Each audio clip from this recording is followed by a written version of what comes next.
Welcome, Andrew O'Keefe. It's really lovely to see you again. It's been a while since Taronga Zoo. Yes, thank you, Ros. Yeah, it's good to be back in touch.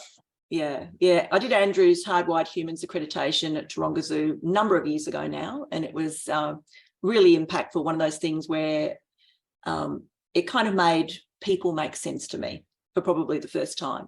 When you spend a lot of your life in leadership wondering why people do what they do, one of the things I found is that the human instincts framework really clarified it for me, and I found it enormously helpful. And so because of that, I was really excited when you told me you were writing another book, and sort of like waiting on the edge of my seat for it to be published, and finally managed to get hold of not one, but actually 2 copies of the book. And it's going to be one of those ones that I'm going to keep dipping back into. Yeah, fantastic. It's a great subject to talk about. Thanks. It is. So what we'll do is I really want to kick off with asking you about why you were inspired to write the book First Leaders. Really came out of that human instincts work, where then, just thinking about what makes humans who they are and the practices and the universals of human behaviour. And then that was on my mind, no doubt, when in 2016, Jude and I were planning a trip to Africa, just a holiday. And part of that was going to be on safari in Kenya. And I thought, well, in Kenya, it'd be really interesting to talk to some Maasai elders about their concept of leadership and their approach to leadership and who becomes the leader and what makes for a good leader and those sort of questions. And so I reached out to the 2 safari camps, and they said, yeah, we'll organise that. And so just that holiday, just sitting down under these giant acacias, talking to some Maasai elders was just so enlightening. Their depth of thinking and the time frame over which they think about leadership and the care they take in the appointment of leaders. And I came away just from that holiday, and then back in Sydney some days or weeks later, I just had this sort of experience of this feeling swept through me of what wisdom was shared, and the excitement of learning something afresh like that. And so then I just committed within about 10 paces that if they'll have me, I'd love to visit other First Nations societies in different parts of the world and just find out what's common and whether the same sort of thinking of what I learned touching just on the surface of Maasai, whether that was shared with other nations. And so that became the investigation, and that I would share this knowledge and help other workplace leaders take advantage of the knowledge. So you ended up visiting 12 communities around the world, which must have been a bit of an undertaking, I can imagine. So can you tell us a bit about each of the communities and probably maybe your number one takeaway from each of those communities? Yeah, so there was 11 that I visited, and the 12th, which was going to be the Blackfeet people in Montana in the US, that had to be cancelled for obvious reasons in May 2020. But if we go from roughly in order, but also from west to east in Africa, as well as a return visit to the Maasai, I visited Samburu, who are very similar to Maasai. They only separated in their societies about 200-300 years ago, so they're very similar. In Namibia, I visited the Bushmen of the Kalahari, the hunter-gatherer of great distinction. I was just so blessed, and to visit and talk with 3 older Bushmen who lived the old life, the life of their ancestors. Also in Namibia, Himba people who still live the traditional life. Then through Australia, Aranda Society near Alice Springs, and Pintuby on the border of Northern Territory and WA. We'll come back to Pintuby, and I haven't forgotten the second part of the question. The key takeaway in New Zealand, obviously Maori. In the Amazon, Quechua and Warani societies. In the Northern Pacific of Canada, Haida, and near Montreal, Mohawk Society, and Mohawk's traditional land are upstate New York. So that was the spread of 11. Wow, in terms, maybe just in any random order, on the border of Northern Territory and WA, Pintuby, I met one elder, Marlene Napajinta Ross. The takeaway there is that Marlene's roughly about my age, so either side of 60, let's say. She was 11 before she came across a white fella. So in this day and age, we have a national treasure like Marlene, and there's other Pintupi. The last Pintupi was said to have came out of the desert in 1984, so that's very recently. So that was phenomenal. In New Zealand, a key takeaway, Kitty Opai, who's now a friend, who spent time with me, just taking me to their community centre and giving me a formal welcome, he and his elder, was just an incredible experience. Down the Amazon, the Warani, a key experience I take away there is that Warani were the most violent society ever studied by anthropologists. We can come back to that one if you like, but that was an experience of takeaway. And in a big experience was in near Montreal, the Mohawk community, who was so welcoming, organised visits with meetings with 10 very senior elders in their community. Add the experience of 3 elder Bushmen who lived the old life.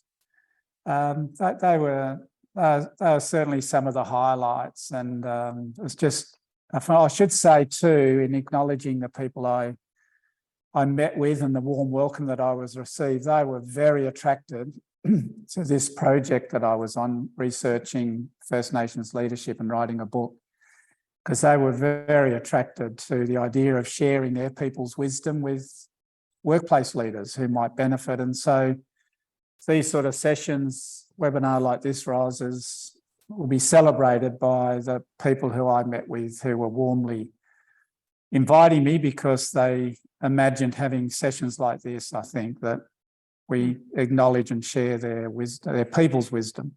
I imagine that it may very well have been maybe the first time they've ever been asked about it. Yeah, I think so. In terms of, and certainly, the depth in which I was investigating the subject, and I think you're right. Because I imagine it probably may have been part of conversations about how their societies worked, but I don't know about that sort of going really in depth into exploring leadership at that very deep level. Yeah, and unless someone on the call can correct me, there's no other book like this which has investigated in depth First Nations leadership. And look, a fascinating topic, and I took so much out of the book around the different, the fact that there were all these common threads through it, that no matter where you go in the world and no matter who you talk to, they have these common threads around the way they do leadership. And I thought that was fascinating. Just wouldn't mind maybe touching on some of the other individuals that you met. So I love that story. It was William, wasn't it? The little lad who finished school and had to go looking for his family. Tell us a bit more about him. Yeah, so William was one of the 2 key Maasai people I met with. And just so I don't overstate, a couple of people in the Maasai, when I reached out to the safari camps, they said, that'll be fine. That'll be easy to arrange discussions with Maasai because your guides are Maasai. And so William was one of Jude, my wife, and my guides. But when he's not on shift, he goes back to his village and traditional life and traditional food. So William, the story that you picked up about William, which is his missionary name, he was 5 years old when he went to school. So he went to a missionary school in Kenya. And at the start of school vacation, his challenge was, this was as a 5-year-old little tacker on the savannah of Africa, he had to find his family, who, because followed the rain for their cattle, the village has moved since last time he was with his mum and dad and siblings and the like. So he set off at the end of school holiday, see you, William, at the school gate, with the first challenge was to find his family. So imagine that on the savannah. Now he said, I said, how did you cope with that? And he said, well, in our society, we have a saying, a belief that children belong to nobody, which means it's everybody's responsibility. So whatever village I was near, come dusk, they took me in and looked after me for the night before I then set off to inquire about the Sadira family. Hmm. And that is a lovely philosophy, isn't it? This idea that children belong to nobody and to everybody. So no matter where they are and no matter what they're facing, they can just reach out to the nearest community to be taken in and looked after. Yes, yes. Which is a wonderful way to do it, which is, yeah, really great. I also enjoyed the fact that the Maasai believe that all the cattle in the universe belong to the Maasai. Yeah, and so he kept telling me that tell the people in Australia we're coming to take back our cattle. Yeah, I enjoyed that quite a lot. So let's talk about the themes that came out. So some of the things that were common to communities. So we talked, when you and I had our preliminary chat, we talked about things like, org design. Let's start with that. Yeah, there's a universal about the way societies are organised, and that is that societies build up by individuals living within their closely bonded immediate family, which in an organisational sense is team. And then the question is, how are families aggregated? And they're always aggregated in groups of up to around about 150. And as Ros might have covered with some of you about our basic human nature, that 150 links to the size of our brain so we can handle the complexity and understand the individual relationships with up to about that number. What it means is that the only variation between these range of societies was the environment, the land, and how many people the land could carry. So in Marlene, on the border of Northern Territory and WA, so the Pintabee Elder, a very arid, as we could imagine, part of the continent. So Marlene said, and she was living the traditional life up until her teenage years, that she said most of the time we lived just in our immediate family of 6 people. And so the land couldn't carry many more than that in terms of waterhole and plant and animal life, but then periodically the families would aggregate in groups of 20 to 30 people. Even just slightly to the east, around current-day Alice Springs, which is a more hospitable, more supportive environment, Aranda people lived in groups of up to about 40. Now, in the northern Pacific of Canada, Haida people lived in settled villages, but you still find that the society is organised in groups of up to about 150. So people live in their immediate family, and then in a longhouse of about 40, 50, 60 individuals. And so even though they're in a village of many thousands of people, it's like if you're in a large organisation, there's still this structure of an immediate family who we bond with intimately, which is not only for biological or genetic reasons, but it's also like the economic powerhouse of the society or the organisation, which is similar to in a team environment in the work, which is the powerhouse of our organisation is built on teams of a certain size within departments of up to about 150 or so. So that model or that approach is present in all the 12 societies that I investigated, the 11 that I visited plus the Blackfeet. So it says there's something about human nature that these societies, my proposition is these societies probably didn't share that knowledge. They just came up as a natural driver that said that's the way in which it functioned really well over the long time frame. And so, yeah, the recommendation is to design workplaces where people can naturally do their best work, fit in, and not have a dysfunctional design that weighs them down. Overwhelmingly, people being professional will try to do their best work, but if we design workplaces that are designed to be dysfunctional, then it just makes it really hard to bond and to produce work. I did come across somebody once, and this is the highest number I've seen so far, who had over 100 direct reports.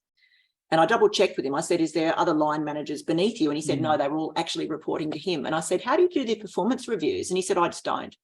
he said, I've got a document with a whole bunch of paragraphs in it, and I just take random paragraphs out of it and cut and paste it into the document and send it to HR. So, you know. Yeah, you can't possibly service that number, and you can't coordinate their work. You can't add value to people. You can't bond. 100 people can't possibly bond. No, it's kind of crazy. But so your findings from first leaders match up with that, with the human instinct around team size and organisational size, around the hierarchy. So teams of 7 people plus or minus 2. So anywhere between 5 and 9 makes a good team size, and divisions, say, of up to about 150 people. I generally tend to see, 80 to 120 tends to be an average division size. Yeah, well, that's interesting too, because that would be the sweet spot in terms of villages. Yeah. So William, our friend from the savannah, I said, William, at one stage we were driving from having visited the local cattle market. I said, when you were a youngster and when you were describing the village might have moved, how many people are we talking about? And you could see him doing a mental count. We're a big village. Oh, about 150, he said. Yeah, maximum size, isn't it? Yeah. And that's fascinating that no matter where you go in the world, everybody seems to organise themselves around that same structure. So it's something that's innately part of us as humans. And I think in organisations, we ignore that at our peril, to be honest. Yeah, we do. And the point is that we could organise people in departments of 300, 500. But the key point is it won't function as a unit of 500. There will be splits and factions and fractures, which might be random. It'll be for some natural reason, but not according to the executive design, the executive who had in mind or created the design. Yeah, and so it'll start fracturing, and that's a point of dysfunction. Yeah, I've noticed that. And then you get that very silo behaviour, which organisations spend a lot of time and energy trying to fight silos, when in actual fact, they're just part of what makes us human. We've just got to manage them in a functional and constructive way. Yeah. So let's talk about leadership. And one of the things, again, when I was reading the book, one of the things that really struck me is how First Nations decide who's going to be a leader. It's certainly not the way we do it. They don't have sort of like, maybe 3 or 4 rounds of interviews, a bit of psychometric testing, and here's your gong. Yeah. So if we talk about the senior leadership jobs, which are those societies that are organised at a level above the village. So Pintupi people, Himba people on the western side of Namibia, also an arid environment. So their maximum structure went from family to the village, and there was no organising group above the village. Now, the practice of what makes for a good leader still emerges, but if we talk about, in the first instance, societies are organised above the village, so village aren't now independent. So in the Maasai, there's a higher level of organisation in Haida. In the Mohawk people on the eastern side of North America, they were organised at a high level. So if we talk about the chiefs of those societies, one of the standouts was the time in which they take to appoint the person who will be the next chief. It's just phenomenal relative to the time and the focus and, I would say, care that we take. So talking to Maasai elders and the warriors, so the point that emerged there was that they take 2 to 3 years to decide the chief who will be the chief of this next age group of warriors.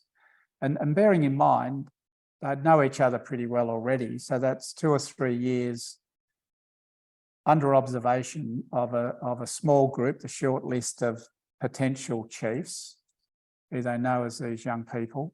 So that's one example of the incredible care. In Mohawk town of Ganawage in Montreal, I met one of the clan mothers, and it's her job to appoint the next chief when the position arises. And she told me she's got her eye on young people. It's young boys. We'll come back to that point, I know. She's got her eye on young boys that might appear to have the qualities that they might emerge in adult life as potential chiefs. So it's this long time frame of observation and the care that they take, that was a standout. So it's a very long, let's call it in modern language, a succession planning process that, again, if you think about how we emulate this in organisations, it's about finding those high potential leaders and identifying them early on, and then watching them as their career progresses and checking for the things that you want in terms of things that will add value to your community and things that will retain the culture that you want. So, yeah, very much. Yeah. And the idea of clan mothers, one of the things that I took away from reading about that was almost like this idea of an advice and like an oversight board for the leader. So you did mention that even once a leader's been appointed chief, they can actually be, moved along by the clan mothers if things aren't working out. Yeah, there's one Haida person told me, and he was about to be elevated, raised as a chief. He said, one of the things I need to ensure is that I always listen to the clan mothers, always listen to the aunties. In the Mohawk society, and Mohawk's part of a confederation of Haudenosaunee people, so there were originally 5 nations that formed a unified confederation 1,000 years ago, and it's written into their constitution the role of the clan mother.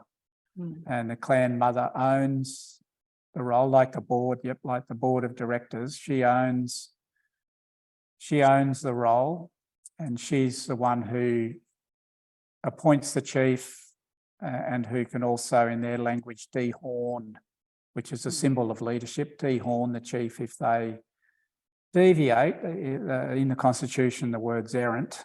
If they're an errant chief and they don't listen to her warnings, then on a very rare occasion, as one of the standout conversations back earlier was Joe McGregor, medicine man of this community, that he said it's really, really rare that a chief would be removed because of the care in which it's taken. But it does happen. And then I was also told that you could imagine that really divides the community on the rare occasion that it does happen. Yeah, I remember I was doing some research into the way that traditional societies organise and lead a while ago, and I was reading an interesting research paper about the American First Nations people, and I don't remember which tribe it was, but the researchers asked them, they said, they're talking about leadership, and they said, so what do you do if your leaders are ineffective? And the question was quite puzzling to the people they asked, and they kind of went away and convened about it for a little bit and then came back and again were quite confused about the question and said, we just don't follow them. And I really liked that, because I just kind of imagined straight away, what would it be like in workplaces, the workplaces that we all know, if we had an ineffective leader and people just didn't follow them? Yeah. It was kind of like mind blowing, but it was quite fun to sort of think about what it would be like. And on that, I sort of want to touch on what are the qualities. So they all seem to select leaders through a very careful, quite lengthy process. What are they actually looking for? What makes a good leader? Yeah, and if actually just triggered by your comment about that we wouldn't follow them. So one of the standouts was that the followers, so different to how we appoint leaders in the workplace, the followers have a large say in who's appointed to the leadership role. So that, as I say, that's in direct contrast. We have this leadership heritage where the leadership study of workplace leadership began only about 100 years ago. And back then it emerged as a very authoritarian type leadership model, and all our practices are built on that platform.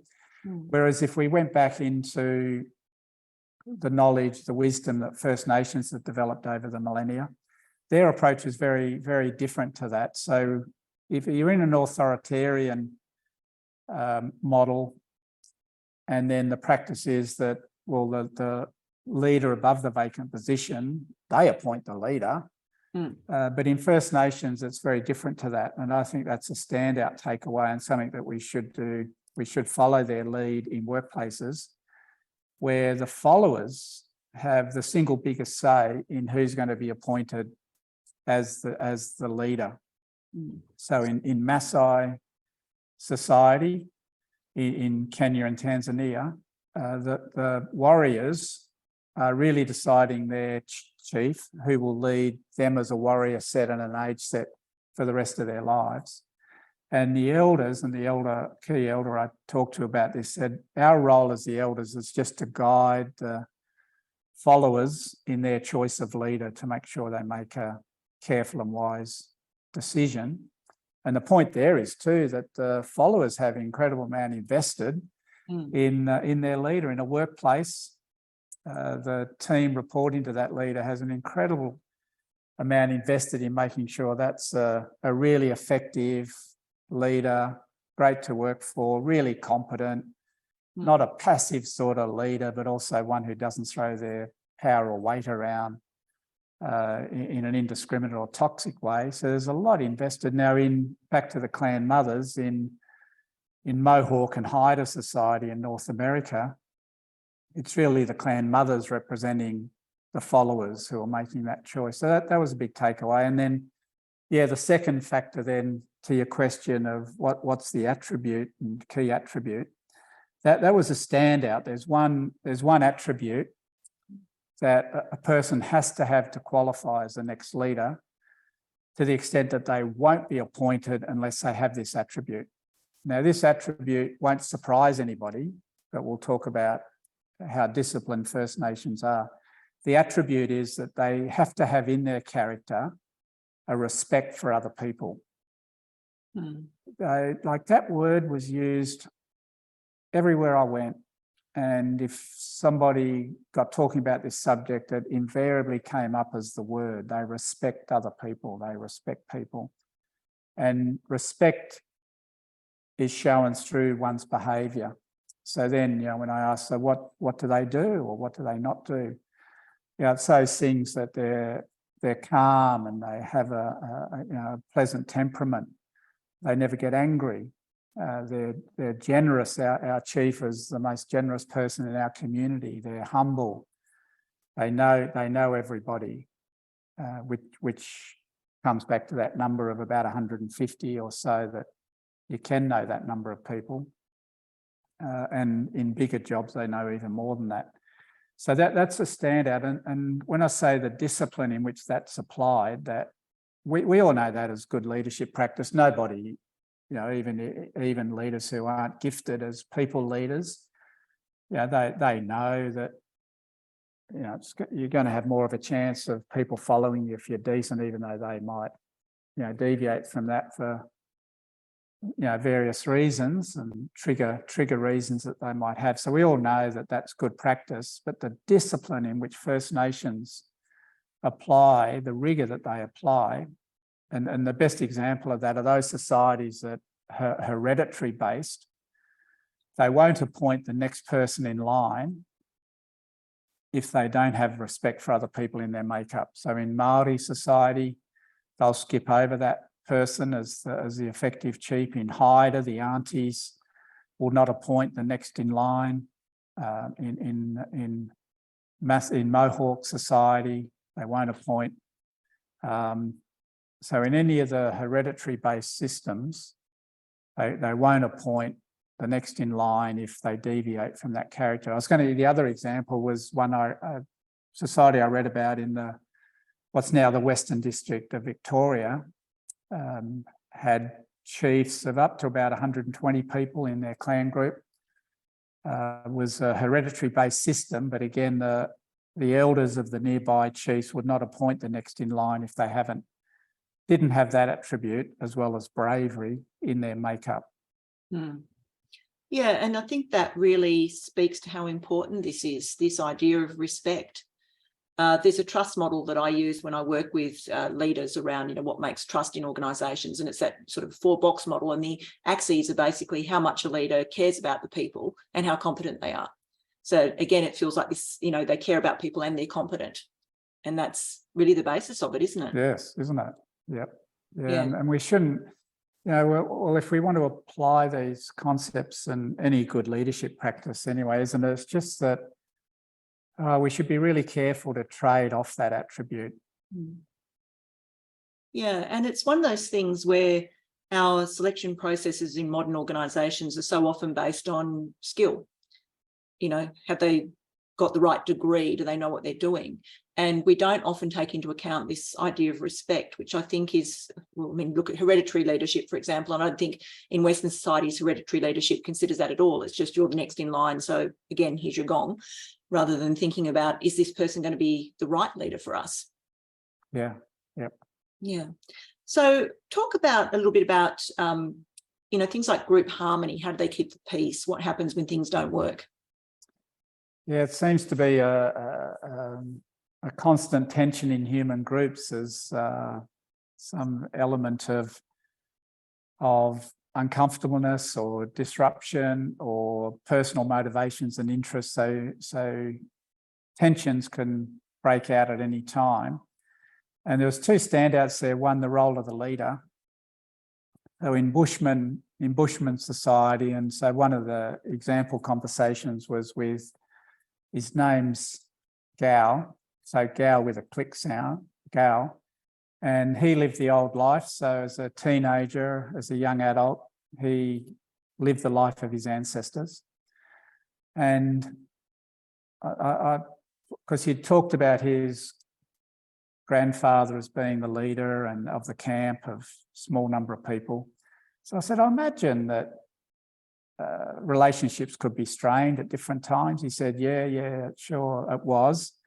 And he said the role of the leader, so the role of the leader was to settle any tensions, settle any quarrels. The leader would never quarrel.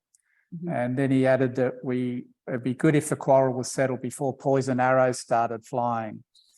And so the Bushmen had, for somewhat famous for the poison that they managed to create for their from a plant substance for their tip of their spears or arrows, sorry.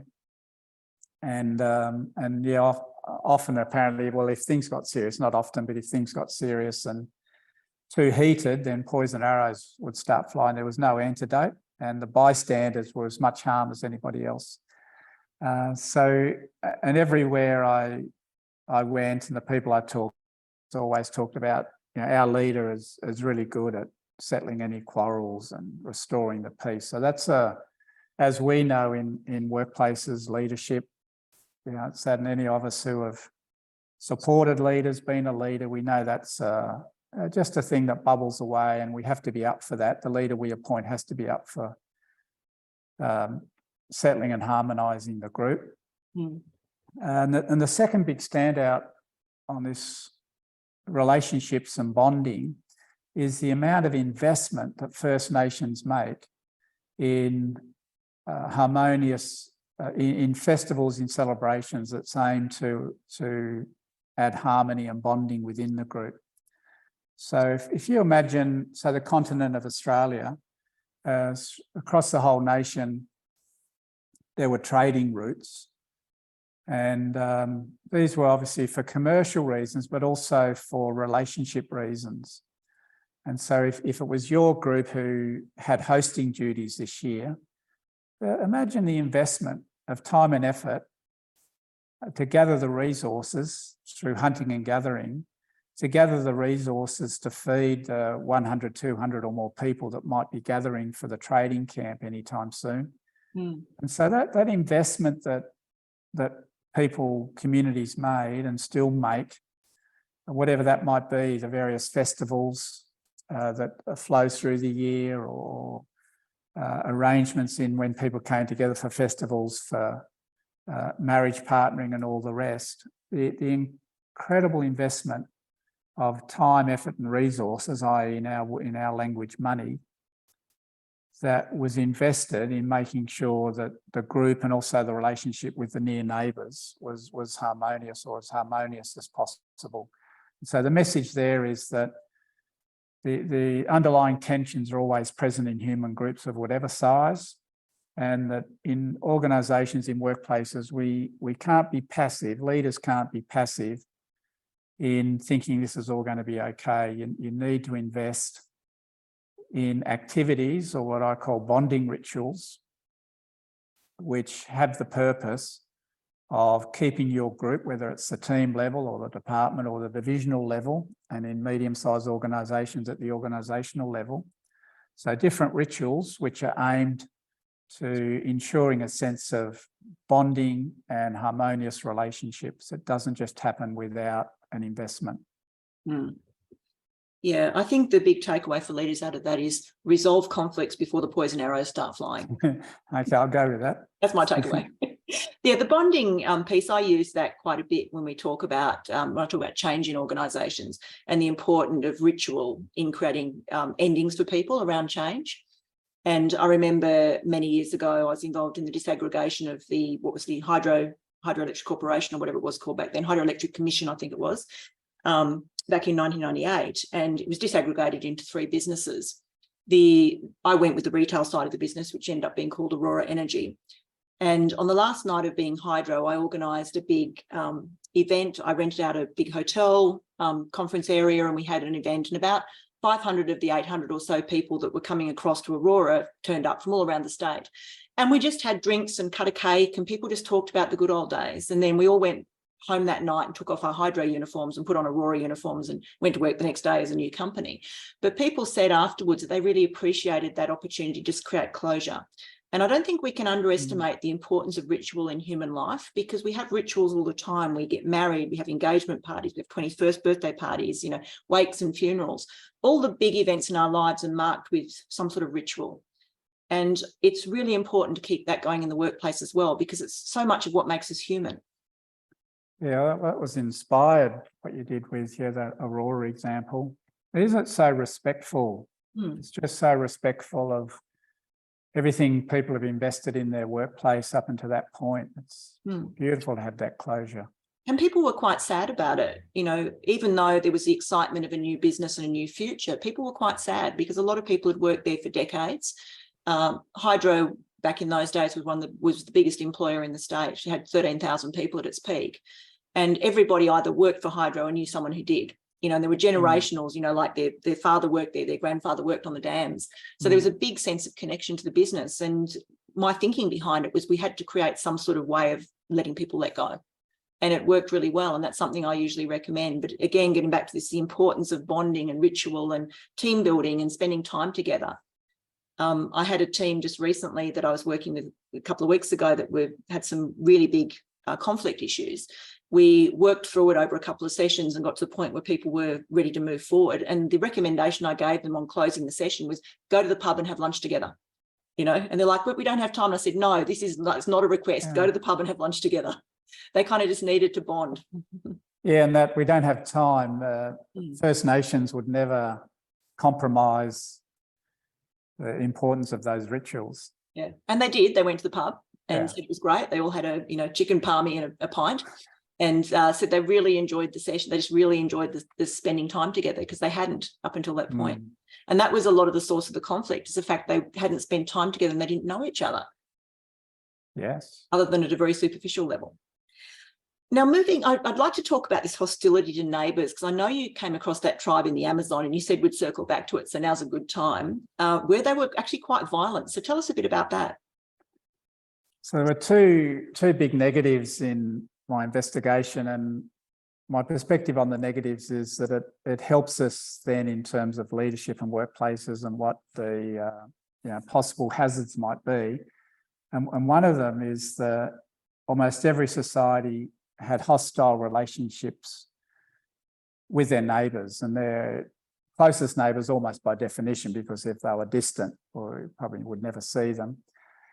And I happened to visit the most violent society in the world, being the Warani people in the Ecuadorian Amazon, so the upper reaches of the Amazon in Ecuador.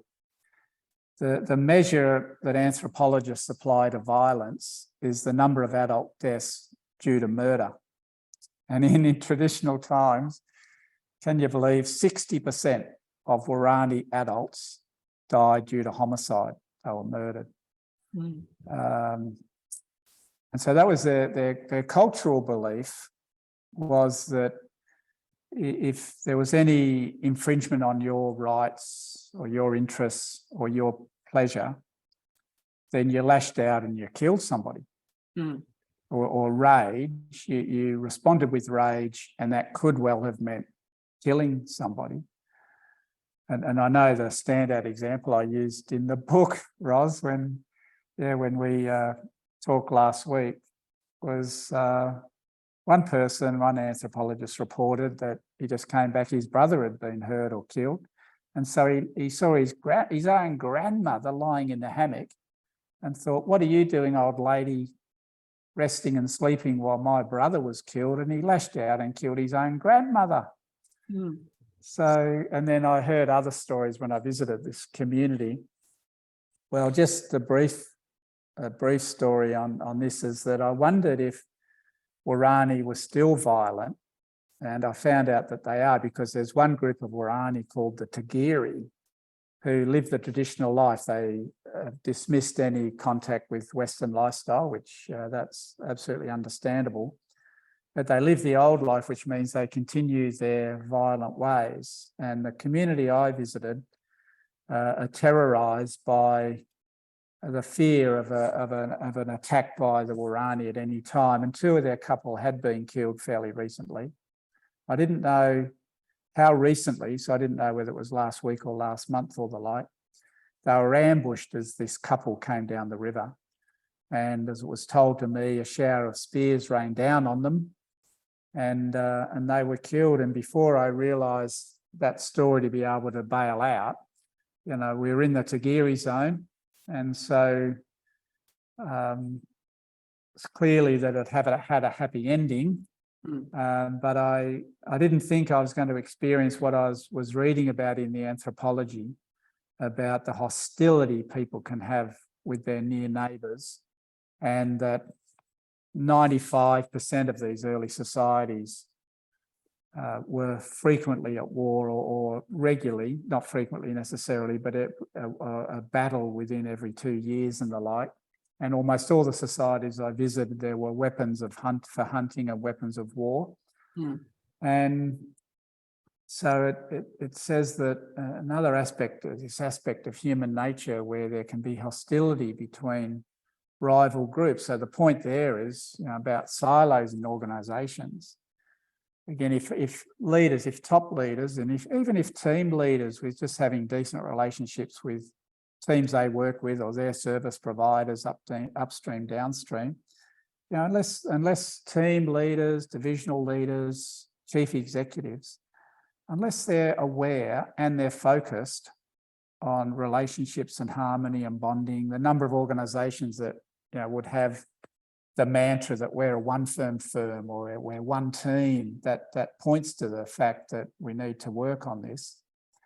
And a leader, again, can't be neutral about this, can't be ambiguous. They have to be active, they have to send the right signals, they have to spend equal time with the different departments and sections of their organisation. Otherwise, we get this favouritism and rivalry, because that's the sort of natural tension that goes on. The last one I wanted to touch on before we open up to questions is around gender inequality. So you did mention this was something that came out really strongly. Tell me a little bit about that. Like, what comes up and why do you think it is? So there's this universal about gender inequality in favour of men. And this comes up in two ways. One, that the role of men, being the hunters, was more valued than the role of women, who tended to be the gatherers, even though, by the way, that in these hunter-gatherer societies, overwhelmingly, most amount of calories, being food, is supplied by women doing the gathering of plants and some animals. So the role of men was more valued, being the hunters. And then secondly, leadership roles were overwhelming, almost always filled by men. And the exceptions were rare. So in Namibia, the Himba people, one of the three villages that we visited, was the village leader was a female. And she told me that leaders in our society can be men or women, male or female. But then when I asked how many villages in this district, in this northern part of Namibia, have a village head woman, the answer was none. So she was there by absolute exception. In Māori society, so my friend in New Zealand, Kitty, he knows his ancestry back to 1590, when his ancestors arrived in what's now New Zealand. And he tells me that there have been chiefs who are women. But again, it's by that like exception or rare exception. So overwhelmingly, these positions are filled by men. Why is it? And I'll get to the point too that knowing about what I think is a negative in human behaviour, which is this tendency towards male dominance, then at least if we know how deep-seated that is, we can make significant changes in workplaces. But if we don't know how deep-seated this is, then we'll spend another generation trying to do interventions which aren't making a big enough change. Why is it? Well, one is why did that emerge perhaps in the early human societies? Well, one could be according to what one of the Mohawk elders told me. So their chiefs are always men appointed by the clan mother. And he said, and that tradition continues, that men's roles covered everything away from the village. Women's roles were in the village. So hunting, which took people further than the village from agriculture, horticulture, and diplomacy. He said that was considered to be away from the village. That became part of the male responsibility. So that could be one. I think biological reasons may be one, where it takes that much greater investment, obviously, for women in terms of bearing and rearing children, and maybe in terms of any risk of leadership and going away from the village, it was more important to protect female population than the male in terms of protecting population and numbers. And then back to your and my shared interest in human instincts and human nature. One of the things I learned along that journey was every primate society has one of the genders that are dominant. In chimps and gorillas, it's the male that's dominant. In the other ape species, the bonobos, it's female dominance. In ringtail lemurs, it's female dominance. So it's one or the other, which makes me think, what is it for humans? If there is a tendency as a primate, then unfortunately, I think our history has been male.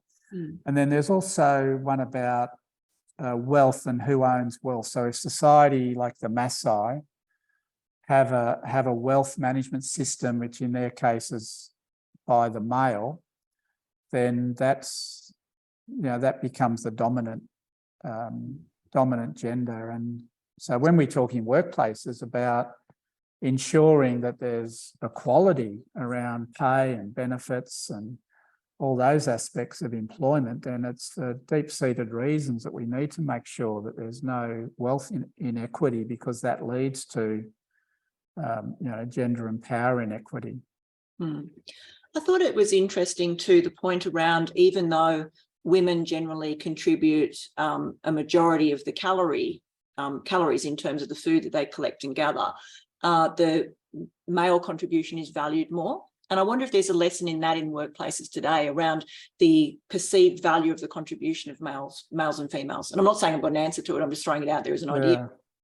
Yeah, I refer in the book to one of my nieces as a then 28-year-old in the workplace, and she became really conscious about this. So one of the things she did was just to protect her personal power and not volunteer if she wasn't the most junior person in the room, then not volunteered her, like, who's going to be the kind person to run the lunch order or the coffee run. She realising this, although she's very helpful and would love to be happy to have done it, was not the signal that should be the role of a woman just because she was a woman in the room. I think we do need to be careful of that, about the the unconscious signals that we send. I remember talking to somebody a little while ago who told me that she was not the most junior person and not sitting closest to the door, but she was in a board meeting and somebody had forgotten their board papers. And the chair looked at her and said, can you go and make a copy? And she said she wasn't the closest person to the door. It didn't make any sense. It's just she was the only woman. And I said, what did you do? And she said, well, I went and did it. But she said, thinking back on it now, I wouldn't have if I did it again. Yeah, that's the power dominance thing though, isn't it? Like, would you or wouldn't you? Yeah. And what are the consequences, you know, in the eyes of that senior person if I don't? And What if I it's say terrible. no? It's tricky. Terrible. I'm going to open to questions because we've actually got one that's come through in the chat box, which I'm just going to grab. So Lara says, who decides in the society deems the new lead might not, sorry, finger word failed today. So who decides in the society deems the new lead may not comply with respect? So who makes the decision that the leader isn't complying with respect? So if it was a new leader, they wouldn't get to be appointed as the leader. But if it emerged, so you have these, you know, really admirable people as the leaders, but let's say through life's journeys, then something happens to an individual in the many years in which they're the chief. And so then if they're demonstrating disrespect, then in these higher societies organised at a higher level, like the divisional and national level, then it falls to the clan mother and the aunties to make that call. And really what that role is representing the followers. So it's really the followers, but through a representative who was deciding that, and that you're no longer respectful. In Haida society, traditionally, they couldn't remove the leader. But then one of the Haida people I met said that what happened traditionally is that the leader lost respect and they would not be followed, a bit like you were saying, Ros. Yeah, they just stopped following them. All right, I'm going to throw open to the floor to see if people have got questions. If you've got a question, just pop your hand up.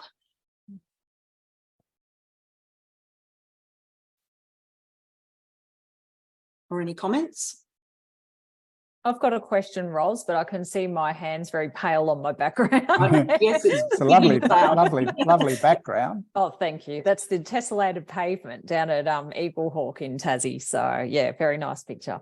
Andrew, thanks so much. A lot of insight and a lot to learn. I've got a million questions, but I know we're running out of time, so I'll just ask this quick one. I'm interested in the concept of followership, and it's been mentioned a couple of times. And one of the things I've been interested in recently is the role of hierarchy. And, you know, we talk about hierarchy and power and the leader, but we often don't talk about hierarchy and the follower so much.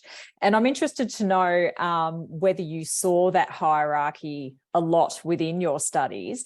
And if you did, whether followers really clearly understood their position in the hierarchy, especially in terms of playing a support role.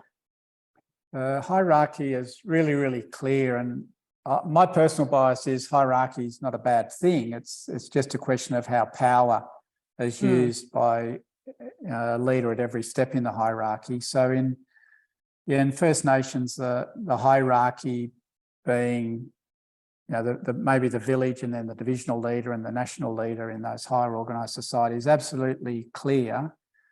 One of the things that is really effective, they don't have an excess of managers, if you like.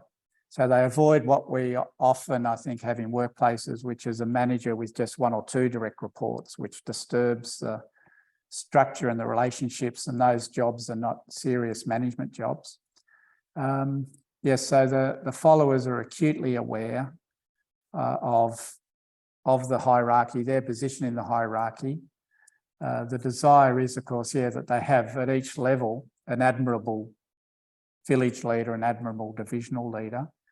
And there's ways, that then followers can influence. If the leader is no longer that admirable type, then there's ways in which they can influence, and that becomes a big difference. And plus what we were saying earlier is that followers have a big say in who gets to be appointed anyway. Thank you. Other questions? And to Melanie's point, that goes to the way in which we view power. So in workplaces and what we've inherited over this 100 years of leadership thinking is that power is retained by the top level people and maybe shared, delegated to the next level and the like. But it seems to me that in First Nations society, that's flipped, where the power is mainly in the hands of the followers. Got a question in the chat from Adrian who says, any tips for how to incorporate respect for peers and subordinates into our selection of leaders? One of the ways, if the appointment's coming from within, which these societies always do, then you have complete knowledge of an individual. The challenge then comes, it's a greater challenge. It should only be a challenge if it's coming from the outside. So two things. One is to invest an incredible amount. And I was reminded about a leader that I worked for. I was recently reminded about when I worked with him. And what he always did was, in doing the interviews, he'd always arrange time in which the followers, the peers, could just catch up with an individual who might be considered for a management job or even to join the organisation. And it's amazing if people are disrespectful, they drop their guard when they're no longer in interview. And it seems to come across over a coffee conversation or just an informal conversation between a couple of peers and the candidate, or a couple of the lower level people and the candidate. That would be a single, really easily and immediately effective way of just arranging a coffee catch-up with candidates with a couple of their peers or their subordinates and just see what comes out of those conversations. And also how they treat the waiter. Absolutely, isn't it? And the receptionist. So yeah, the boss I'm thinking about, he'd always go back to reception and say, what did you think of Joe? How did Joe behave? When they arrived. Yeah. Michelle's got a question. Just come off mute. Yeah, thank you. Excuse me. Hi, Andrew. Thanks so much for that. It's really interesting.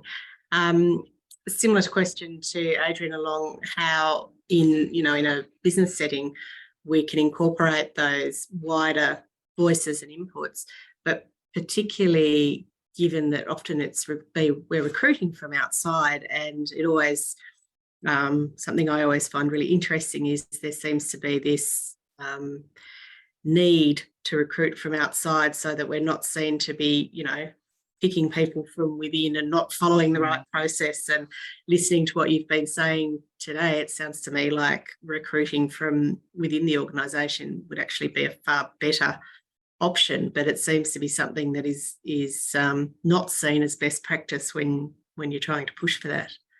Yeah, one thing, so both in terms of First Nation, lessons from First Nations is clearly always from within, but then that caused me to think, so the problem in workplaces and why there's a bias towards why we err on the side of the external candidate often is that with an internal person, we know their total package, which means we know all their strengths and maybe one or two of their weaknesses, which we all have. The problem is, and where the bias comes in, is no matter how good one is at interviewing an external person, you never get to find out their negatives. And just the other day, I helped a person locally with just some tips in terms of if you get into external candidates, then amongst your panel, here's some questions to consider, like, to what extent through this interview process have we worked out what their one or two key weaknesses are, given that we probably all have them? Secondly, have we learned what their weaknesses are compared to any weakness of the internal candidate, and how critical those weaknesses will be in this job of general manager that we're considering appointing them to? And so I think once people are challenged, or for those of us who are erring towards internal candidates, just challenge the people who are putting the external that we can't possibly know. We hire them within a week or two. We realise that they're imperfect like the rest of us, and we've done a lot of damage probably and hired someone who we now regret. So there's the bias that we can overcome by awareness and challenge. I actually did a podcast interview just recently where I was asked about why you'd want to recruit from internally. And when we sat down and started talking about it, it's like there's so many really good reasons to recruit from internally. And I think what I summed up at the end is I said, look, really, I think the key thing is if you want to retain and strengthen and grow your culture, you recruit from within. If you want to fundamentally change your culture, recruit from without. So, yeah. Yeah. Yeah. And even, I think though, on that second point, a leader might be attracted to that.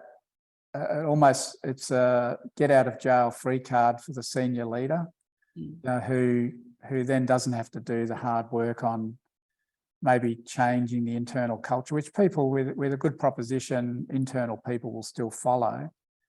Yeah, so almost every time I'd say it'd be the exception to go outside. I agree, because where I've seen culture change for the leader coming in almost invariably is changing for the worst. Yeah, I've seen that too. That's Yeah, right. Yeah, good come point. in and it's like blows up the culture within the first 6 months. And all those good, wonderful people who are energetic contributors, they're just demoralised or left. Yeah. All right, Andrew. Well, people have started to head off because they've got other commitments and we've gone a little bit over time. But thank you so much for your time. That was really appreciated. It was a great conversation. Thanks, Ros. And yeah, the last acknowledgement to the wonderful people I met, because they were welcomed me and shared their knowledge to benefit people like on this call. Thank you. Wonderful experience. Just to, it's kind of like my dream would be to go around and actually do exactly what you did. So I'm wildly jealous as well. I can introduce you. Absolutely. All right. Thank you so much. Thank you, everyone who showed up. We've had a good turnout of people coming on and off the call. So thank you all. Thanks, Andrew. Thanks, Ros. Thanks, Bye. Andrew. Thank you. Bye. Bye, Maggie. Bye.